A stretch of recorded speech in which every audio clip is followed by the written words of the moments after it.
Now, for more details and insights into this expected meeting, our political editor Karthikeya Sharma is joining us live for more insights. Karthikeya, tell us, what can we expect from this high-level meeting?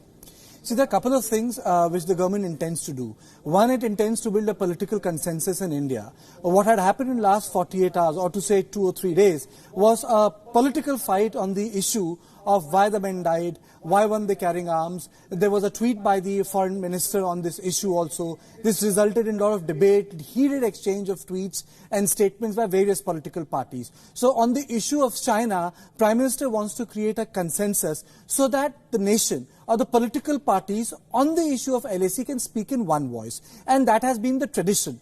In India, unlike America or France or other Western European democracies, when it comes to foreign policy issues, and especially in context of Pakistan and especially in context of China, the opposition parties generally support the ruling dispensation.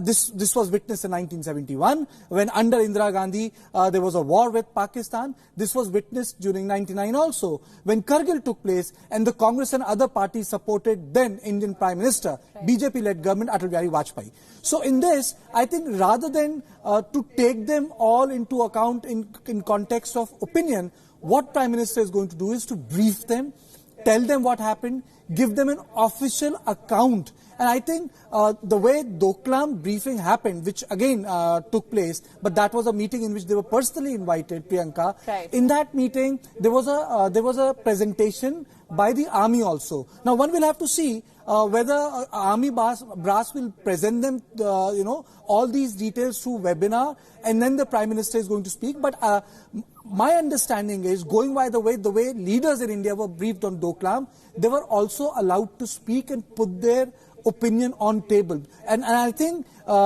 like the previous time, I think discreet silence would be maintained and should be maintained because situation continues to be delicate on the line of actual control. Right. Now, Karthikeya, China is facing a lot of global criticism. We know that the US has imposed sanctions over Chinese officials over their treatment of Uyghur Muslims. And now India is planning to chair this high-level meeting. Will the Chinese respond to this pressure, in fact, global pressure?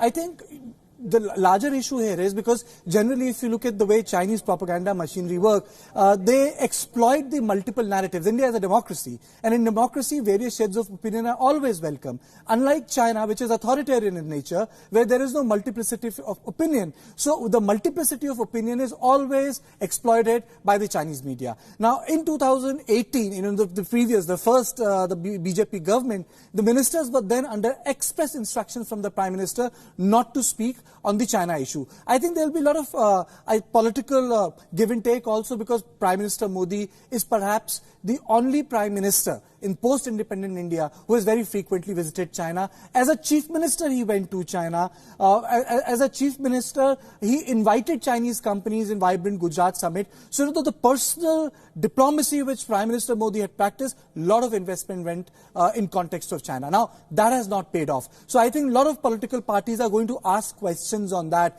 what happened, what do we need to do? 45 years of peace has broken. Do we need to change our strategy? How do we engage with a nation who wants to keep India in a perpetual state of alarm when it comes to our own boundary? And it is a very serious question. A portion of the Indian boundary with Pakistan, which we call line of control, is again contested. A huge swath of land, again, which we call line of actual control, is contested by China. This would make any country very, very jittery. So I think today's meeting is very, very important so that the nation can at least, in political sense of the word, speak in one voice when it comes to China. Absolutely. Karthikeya, thank you so much for joining us and for all your inputs. We'll come back to you for more when the outcome of this high-level meeting comes.